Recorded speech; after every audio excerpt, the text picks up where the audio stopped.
ఏపీలో గ్రౌండ్ లెవెల్లో జరుగుతున్నటువంటి పరిణామాలకు కూటమి నాయకులు చెప్తున్నటువంటి మాటలకు ఎక్కడ కూడా సంబంధం లేదు. వాస్తవ పరిస్థితి ఇది అని చెప్పి కొంతమంది తమకున్నటువంటి సోషల్ మీడియా వేదికగా చెప్తుంటే వాటిని ఫేక్ ప్రచారాలని చెప్పి, ఈ ఫేక్ పార్టీకి సంబంధించినటువంటి వ్యక్తులని చెప్పి, వీళ్ళు పేటీఎం బ్యాచ్లు అని చెప్పి అధికార పార్టీకి చెందినటువంటి నాయకులు చెప్తున్నారు.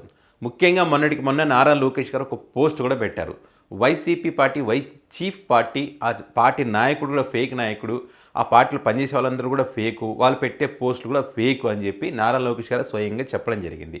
అయితే వీళ్ళు ఏదైతే చెప్తా ఉన్నారో ఆంధ్రప్రదేశ్లో శాంతి భద్రతలు కరెక్ట్గా ఉన్నాయి, ఆంధ్రప్రదేశ్లో పరిపాలన చాలా చక్కగా సాగుతూ ఉంది, ప్రజలందరూ కూడా సంతృప్తిగా ఉన్నారు, పండగ చేసుకుంటున్నారు కూటమి అధికారంలోకి వచ్చిన తర్వాత అని ఏదైతే చెప్తా ఉన్నారో, ఈ రకంగా వీళ్ళు చెబుతూనే మరి గ్రౌండ్ లెవెల్లో వైసీపీ కార్యకర్తలకు సంబంధించి అక్రమ అరెస్టు చేయడం, వాళ్ళని పోలీసు వాళ్ళ సమక్షంలోనే టీడీపీ పార్టీకి చెందినటువంటి నాయకులు కొట్టడం, మరి కేసులు అంటే ఒక్కో కేసులో బెయిల్ వస్తే ఇంకో కేసు పెట్టి వాళ్ళని జైల్లోనే ఉండేటట్టుగా చేయడం మనం చూస్తూ ఉన్నాం. మహిళా కార్యకర్తలను కూడా వదిలిపెట్టినటువంటి పరిస్థితి జరుగుతూనే ఉంది. ఇప్పుడు తాజాగా మరి ఇప్పుడు ఇది ఫేకా రియలా అనేటువంటిది వీళ్ళే తేల్చాలి. ఒక వైసీపీ పార్టీ కార్యకర్తకు సంబంధించి శ్రీకాకుళం జిల్లా పలాసలో ధర్మారావు అనేటువంటి కార్యకర్తను మరి గుర్తు తెలియని వ్యక్తులు 2 జీపుల్లో వచ్చి పోలీసు యూనిఫామ్లో వచ్చి ఆ వ్యక్తిని తీసుకెళ్లారు. కుటుంబ సభ్యులు కూడా ఏంటంటే పోలీసులు అని చెప్తున్నారు కదా, డిఎస్పీ అని కూడా ఆ వ్యక్తి చెప్పాడు కాబట్టి, సరే మరి పార్టీలో యాక్టివ్గా ఉన్నారు కాబట్టి వైసీపీ పార్టీలో, సో ఇప్పుడు కేసులు కూడా నమోదు చేస్తూ ఉన్నారు కదా, సో అందులో భాగంగా ఏమైనా మరి విచారించడానికి తీసుకుపోతారా ఇంకో దానికి అనుకొని వాళ్ళు కూడా సరే అని పంపించిన పరిస్థితి. కానీ తర్వాత ఏ స్టేషన్కి వెళ్ళారు, ఏం జరిగిందని తెలుసుకునే ప్రయత్నం చేస్తే ఏ స్టేషన్కి వెళ్ళినా కూడా మేము తీసుకురాలేదని, ఆ పరిధిలో ఉన్నటువంటి ప్రతి పోలీస్ స్టేషన్లో కూడా మేము తీసుకురాలేదు, మేము ఎందుకు తెస్తామని చెప్పి ఆ పోలీసులు చెప్పినటువంటి పరిస్థితి. మరి పోలీసులు తీసుకోకపోతే మరి ఆ పోలీస్ డ్రెస్లో వచ్చింది వాళ్ళు ఎవరు? ఫేక్ పోలీసులా, లేకపోతే రియల్ పోలీసులా, లేకపోతే టీడీపీ కార్యకర్తలు పోలీస్ యూనిఫామ్లో వచ్చి తీసుకెళ్లారా, లేకపోతే నిజంగానే వేరే వ్యక్తులు ఎవరైనా వచ్చి మరి ధర్మారావు అనే వ్యక్తిని కిడ్నాప్ చేస్తారా? సో ఇవన్నీ తేలాలి కదా. ఇవన్నీ తేలాలంటే ఏం చేయాలి? మరి పోలీస్ అధికారులు కేసు నమోదు చేసుకోవాలి. కేసు నమోదు చేసుకుని విచారణ చేస్తే అప్పుడు వైసీపీ పార్టీ చెప్పింది ఫేకా, లేకపోతే ఆ పోలీసులు యూనిఫామ్లో వచ్చిన వాళ్ళు ఫేకా, లేకపోతే రియల్ పోలీసులేనా, అధికార పార్టీ చెప్తే ఆ వ్యక్తిని తీసుకెళ్ళి పోలీస్ స్టేషన్లో పెట్టాలి, లేదా వివిధ ప్రాంతాలు తిప్పుతున్నారా?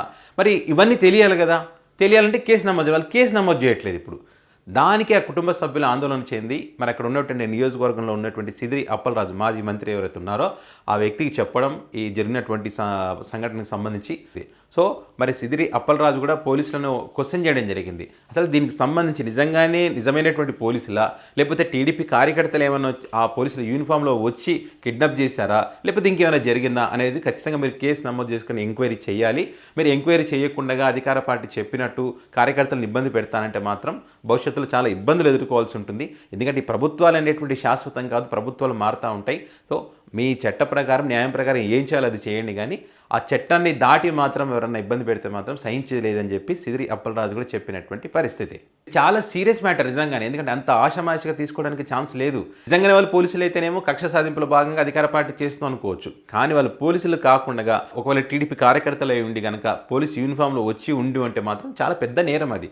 ఎందుకంటే మొన్నటికి మొన్న వైసీపీ కార్యకర్త టీడీపీ కండువా వేసుకొని అధికార పార్టీకి సంబంధించి హామీలకు సంబంధించి, వాళ్ళ సంపద సృష్టికి సంబంధించి, రోడ్ ట్యాక్స్లకు సంబంధించి, టోల్గేట్ల ఏర్పాటుకు సంబంధించి ఒక వీడియో చేస్తే దాన్ని వీళ్ళు అది రియల్గా అంటే ప్రభుత్వం యొక్క తప్పులను, ప్రభుత్వం ఇచ్చినటువంటి హామీలను ప్రశ్నిస్తే దాన్ని అధికార పార్టీ ఏ రకంగా ప్రచారం చేసిందంటే దాన్ని ఇది టీడీపీ కండువా వేసుకొని అక్రమ వసూళ్లకు పాల్పడుతున్నాడని చెప్పి ఆ ఫేక్ వార్తలు ప్రచారం చేసి ఆ వ్యక్తిని అరెస్ట్ చేసి కేసు పెట్టి అరెస్ట్ చేయడం జరిగింది. మరి అసలైన నిజాలు మాట్లాడితే దాన్ని ఫేక్గా క్రియేట్ చేస్తుంది ఎవరు? ఇక్కడ అర్థమవుతుంది కదా. మరి కండువా వేసుకుంటేనే 420 అని చెప్పి మీరు చెప్పి కేసు పెట్టారు కదా. మరి ఇక్కడ పోలీస్ యూనిఫామ్ వేసుకొని వ్యక్తిని కిడ్నాప్ చేయడం ఎంత పెద్ద నేరం. సో ఖచ్చితంగా దీనికి సంబంధించి నిజమేది అబద్ధమేది చెప్పాల్సిన బాధ్యత ఖచ్చితంగా పోలీసులేదే. కాబట్టి కేసు ఫైల్ చేయాలి. వాళ్ళు కేసు ఫైల్ చేసి విచారణ చేస్తే అసలు నిజాలు బయటికి వస్తాయి. వైసీపీ పార్టీ ఫేక్ ప్రచారం చేస్తుందా, అధికార పార్టీ ఫేక్ ప్రచారం చేస్తుందా, మరి ఆ వచ్చినటువంటి వ్యక్తులు టీడీపీ పార్టీకి సంబంధించిన వ్యక్తులా, జనసేన పార్టీకి సంబంధించిన వ్యక్తులా, లేకుంటే ఇతర కారణాల చేత ఆ వ్యక్తిని కిడ్నాప్ చేస్తారా, ఆ కుటుంబ సభ్యులు ఏమైనా అబద్ధాలు చెప్తా ఉన్నారు, ఇవన్నీ తేలాలంటే ఖచ్చితంగా విచారణ జరగాలి.